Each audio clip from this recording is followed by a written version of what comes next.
Hey everyone, I'm Carla.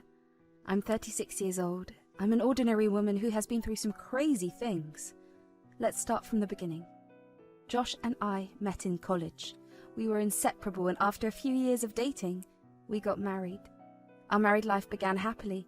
We had so many dreams of a wonderful future together, but things changed when we decided to have kids. When I held our first child, I felt so overwhelmed with love and joy. The same happened with our second child, 3 years later. But with the joy came more responsibilities, and that's when my relationship with Patricia, Josh's mother, started to shift. Josh was always his mother's pet, as his father left them when he was very young. My husband's mother, Patricia, was an overbearing presence in our lives. I can't help but say that she affected our relationship in all the wrong ways.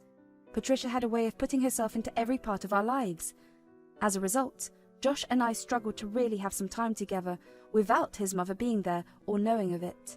She believed that she should always come first, even before our own family. Patricia's constant complaints and demands put a lot of pressure on Josh. She would guilt him into spending more time with her. She would tell him that he was ignoring his duties as a son if he didn't prioritize her over everything else. It obviously put Josh in a tough spot. He had to pick between being a good son and being a good husband and father. In my opinion, the choice should have been very easy, but I let go at the time because I loved him and I wanted him to be happy. Unfortunately for me, Patricia's influence on Josh made him distance himself from me and our kids. He would leave me alone for long periods. He would constantly find any excuse to be out of the house. I had to take care of everything by myself. Obviously, this put a strain on our relationship. All I ever felt at the time was overwhelmed and ignored. I wanted a partner who would be there for me and share the responsibilities of parenting. Patricia's involvement made Josh and I argue a lot. I didn't understand why he couldn't set boundaries with his mother and put our family first. I felt like I was not a priority in our marriage. It sucked to feel like I was always competing for his attention and love.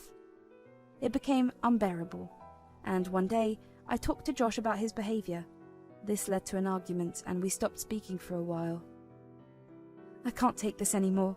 You're always leaving me alone to take care of the kids while you spend all your time with your mother. It's not fair to me or our children. What are you talking about? My mum needs me. She's been through so much and I want to be there for her. I'm not denying the fact that your mother went through a lot. But what about us? What about our family? We need you too. It feels like you're choosing her over us every single time. That's not true. I love you and the kids. But my mum is important to me. I can't abandon her as my dad did. I'm not asking you to abandon her, babe. I just want you to find a balance. We're your family too, and we need your love and support. You're being too demanding, Carla. I can't believe you're making me choose between you and my mother. You're supposed to support me no matter what. It's not about choosing. It's about finding a way to be there for both of us. I feel like I'm drowning in responsibilities while you're off catering to your mother's every need. You're exaggerating. I can't believe you're being so selfish. I'm doing my best to keep everyone happy, but it's never enough for you. It's not about keeping everyone happy. It's about being a partner and a parent. We're a team, but lately I feel like I'm doing it all on my own. Maybe I'm better off without this constant pressure. Maybe I should just go and live with my mother since she appreciates me more than you do. Is that what you really want, Josh? To leave your own family behind? I thought we were in this together. But if you can't see that, maybe it's time to reevaluate everything.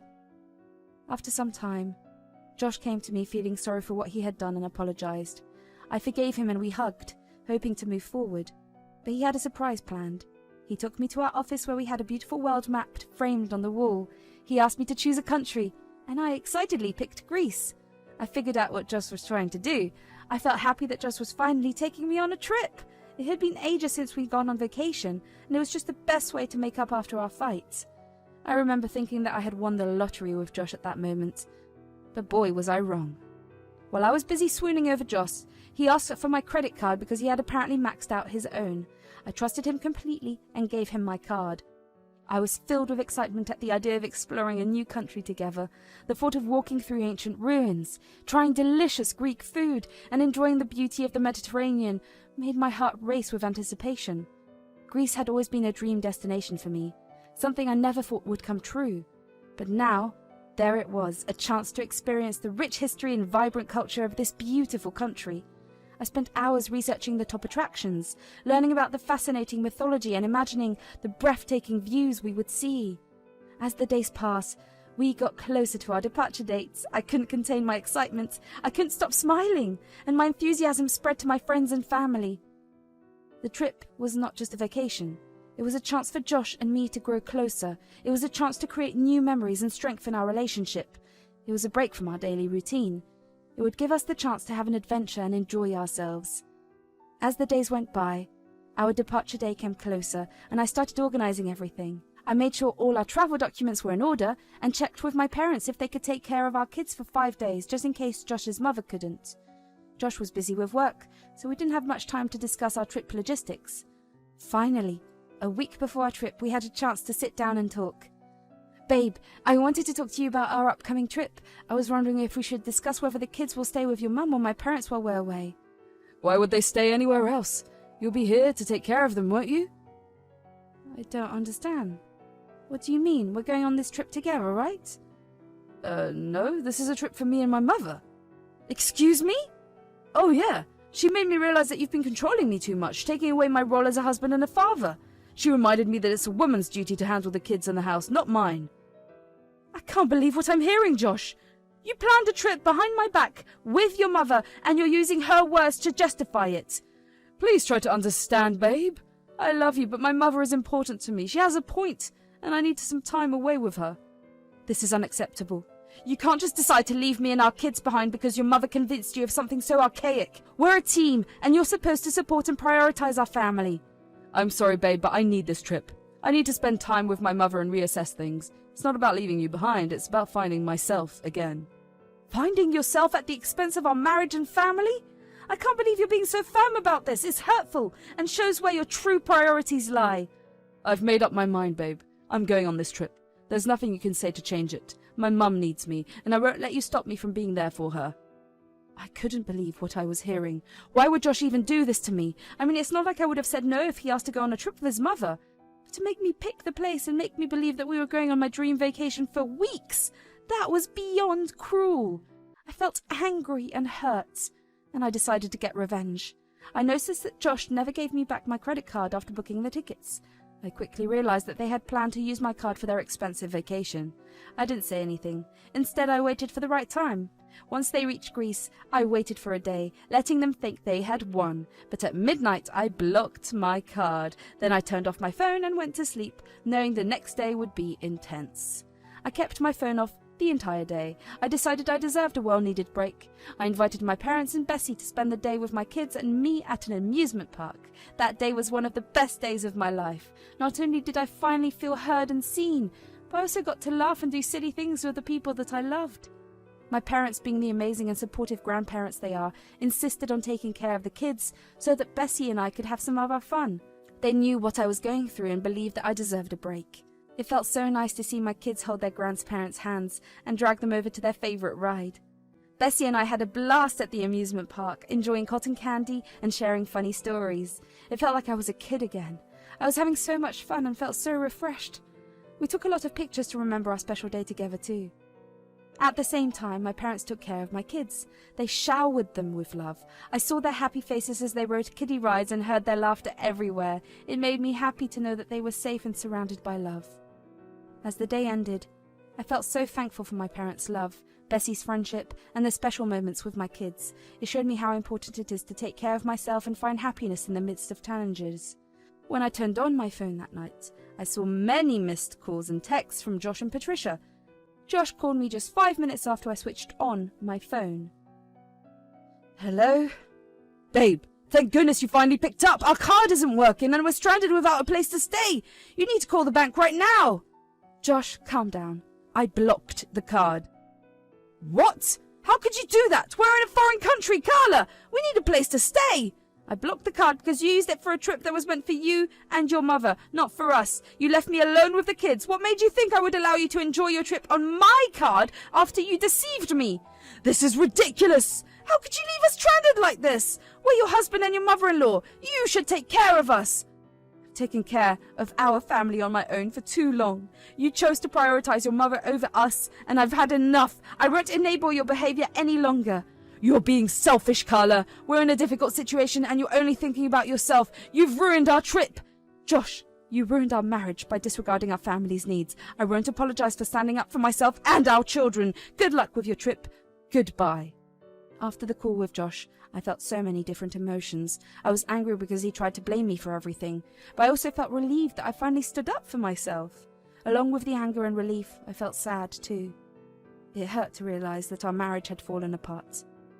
But I knew that this was the right step to find my happiness and create a better future for me and my kids. Bessie, my best friend, stayed the night, and I told her about the whole situation. She encouraged me to file for divorce and reminded me that I deserved better. Everything all right, Car? I just got off the phone with Josh. What'd that jerk have to say? Well, initially he was panicking about my card not working, so I told him I blocked the card. He then proceeded to blame me for leaving them stranded and calling me selfish. He told me I ruined their trip. I can't believe his audacity. What? How dare he speak to you like that? You don't deserve to be treated that way. You've done so much for him and the kids. Hell, you even paid for this trip because he tricked you. He's the one who's being selfish. I know, Bess. It hurt so much to hear him lash out at me like that. I thought maybe he would apologize, but it's like he doesn't see how his actions have hurt our family. It sounds like he's lost sight of what's important. It's not fair for you to carry the burden alone while he prioritizes his mother. You deserve a partner who values and supports you. Have you thought about divorce? Yeah, I've been considering it. After everything that's happened, I can't help but feel like our marriage is over. I never thought it would come to this, but I can't continue living in this toxic dynamic. I know that it's a difficult decision to make, but sometimes we have to prioritize our happiness and well-being. You deserve to be with someone who appreciates and respects you. I'll be here for you every step of the way. Thanks, Bess. I don't know what I would do without you. Scary to think about starting over, but I know deep down that it's the right choice for me and the kids. You're strong, Car, and you have a bright future ahead. You deserve happiness, and I'll be here to support you through the process, no matter what you decide. Eventually, Josh returned home. Anticipating a rough fight, I had Bessie watch the kids at her place for the day. I waited in the living room for Josh to arrive. My heart was racing and my palms were sweating. I kept reminding myself that Josh messed up really badly and that I deserved better. I heard a car pull up in our driveway, and I prepared myself. Josh stormed into the house and began yelling at me. How could you embarrass me like that? Blocking the card and leaving us stranded. I had to beg my friends for money just to get through the next few days. Josh, I didn't embarrass you. You embarrassed yourself by betraying me and abandoning our family. I can't believe you would prioritize your desires over our well-being. You've always been controlling, Carla. You never let me have a say in anything. This trip was supposed to be for me and my mother, to get away from your suffocating grip. It's not about control, Josh. It's about being a team and sharing responsibilities. You've let your mother's influence cloud your judgment and is tearing us apart. I can't live like this anymore. Tired of his yelling, I handed him the divorce papers. Josh's reaction to the divorce papers was a mix of shock and disbelief. As he glanced at the papers I handed him, his face went pale and his eyes widened in surprise. It was as if the reality of our crumbling marriage had finally hit him with full force. Carla, please, let's talk about this. Can't we find a way to fix things? We've been through so much together. It's too late for that now.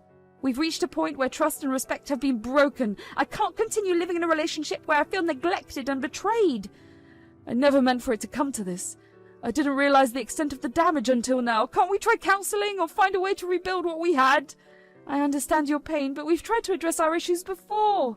It's clear that we've grown apart, and staying together would only prolong our unhappiness. How could you embarrass me like this? Putting our problems out in the open for everyone to see. You've humiliated me. I didn't do this to embarrass you. I did it to protect myself and our children. I can't let our relationship continue in this toxic cycle. I'm asking you to leave the house and come back only when you're ready to sign the divorce papers.